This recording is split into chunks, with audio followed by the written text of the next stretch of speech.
ವತಿಯಿಂದ ಮತ್ತೊಮ್ಮೆ ಅಭಿನಂದನೆ ಹೇಳಿ ಏನಿವತ್ತು ವಿಶ್ವ ಕಾರ್ಮಿಕರ ದಿನಾಚರಣೆನ ನಾವು ಆಚರಣೆ ಮಾಡ್ತಾ ಇದ್ದೀವಿ.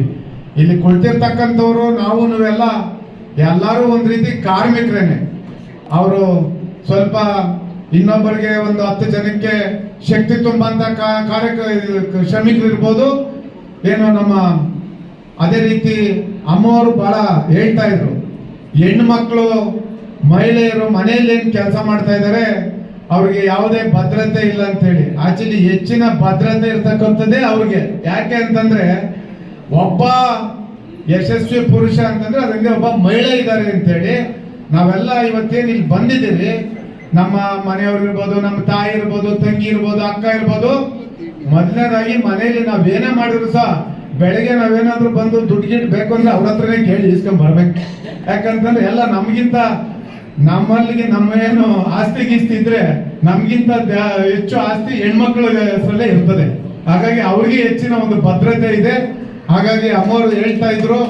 ಹಾಗಾಗಿ ಕಾರ್ಮಿಕರು ನಾನು ಅದೇ ಕೇಳ್ತಾ ಇದ್ದೆ ತಿಪ್ಪೇಸ್ವಾಮಿ ಸಾಹೇಬ್ರಿಗೆ, ಸಂಘಟಿತ ಮತ್ತೆ ಅಸಂಘಟಿತಕ್ಕೆ ಇರ್ತಕ್ಕಂಥ ವ್ಯತ್ಯಾಸ ಏನು ಅಂತ ಹೇಳಿ ನಾನು ಕೇಳ್ತಾ ಇದ್ದೆ. ಹಾಗಾಗಿ ಬಹಳ ಜನ ನಮ್ಮ ಮೊನ್ನೆ ತಾನೇ ನಮ್ಮ ಒಬ್ರು ಪಾಪ ತೀರ್ಕೊಂಡ್ಬಿಟ್ರು. ಯಾರು ಸರ್? ಬಹಳ ಹೋರಾಟದಲ್ಲಿ ಬಹಳ ಮುಂಚೂಣಿಯಲ್ಲಿ ಇರ್ತಕ್ಕಂಥವ್ರು ಅನಂತ್ ಸುಬ್ರಾವ್ ಅವರು ಪಾಪ ಇವತ್ತು ನಮ್ಮ ಕಣ್ಮುಂದೆ ಇಲ್ಲ. ಆದ್ರೆ ಅವರು ಬಹಳ ದೊಡ್ಡ ಮಟ್ಟದ ಕಾರ್ಮಿಕರಿಗೋಸ್ಕರನೇ ಅವ್ರ ಜೀವನವನ್ನ ಮುಡುಪಾಗಿಟ್ಟಂತ ಒಬ್ಬ ಮಹಾನ್ ವ್ಯಕ್ತಿ ಅಂತ ಹೇಳಿದ್ರೆ ತಪ್ಪಾಗ್ಲಾರ್ದು. ಅದೇ ರೀತಿ ಏನಪ್ಪಾ, ಈ ಒಂದು ವಿಶ್ವ ಕಾರ್ಮಿಕರ ದಿನಾಚರಣೆಯಲ್ಲಿ ಅಂತಾರಾಷ್ಟ್ರೀಯ ಮಟ್ಟದಲ್ಲಿ ಕಾರ್ಲ್ ಮಾರ್ಕ್ಸ್ ಅಂತ ಹೇಳಿ ಒಂದು ನಾನು ಅದೇ ಬರ್ಕಂತ ಇದೆ, ದಾಸ್ ಕ್ಯಾಪಿಟಲ್ ಅಂತ ಹೇಳಿ ಒಂದು ಪುಸ್ತಕವನ್ನ ಬರೆದಿದ್ರು. ಅದೇ ನಾನು ಕೇಳ್ತಾ ಇದೆ. ಅದಾದ ನಂತರ ಆ ದಾಸ್ ಕ್ಯಾಪಿಟಲ್ ಅಂತ ಏನು ಒಂದು ಪುಸ್ತಕವನ್ನ ಬರೆದಿದ್ರು, ಅವರು 12 ಗಂಟೆಗಳ ಕಾಲ ಏನು ಕಾರ್ಮಿಕರು ಕೆಲಸವನ್ನ ಮಾಡಬೇಕು ಅಂತ ಹೇಳಿ ಅವರು ಒಂದು ಪುಸ್ತಕವನ್ನ ಬರೆದಿದ್ರು ಅಂತಾರಾಷ್ಟ್ರೀಯ ಮಟ್ಟದಲ್ಲಿ. ಅದೇ ರೀತಿ ಏನು ನಮ್ಮ ಸಂವಿಧಾನ ತಂದುಕೊಟ್ಟಂತ ಡಾಕ್ಟರ್ BR ಅಂಬೇಡ್ಕರ್ ಅವರು ಅದಕ್ಕೆ ಒಂದು ತಿದ್ದುಪಡಿಯನ್ನ ತಂದ್ರು.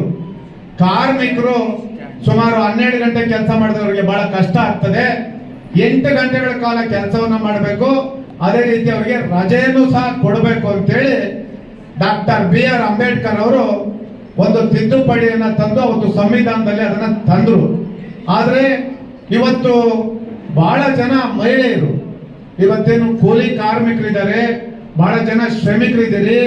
ಈ ದೇಶದ ಬೆನ್ನೆಲುಬು ರೈತ ಅಂತ ನಾವೇನು ಕರಿತೀರಿ, ಆ ದೇಶದ ಬೆನ್ನೆಲುಬು ರೈತರಿಗಿಂತ ಮುಂಚೆ ಅವರು ಸಹ ಕಾರ್ಮಿಕರಾಗಿ ರೈತರಾಗಿ ಬಂದಿರತಕ್ಕಂಥದ್ದು.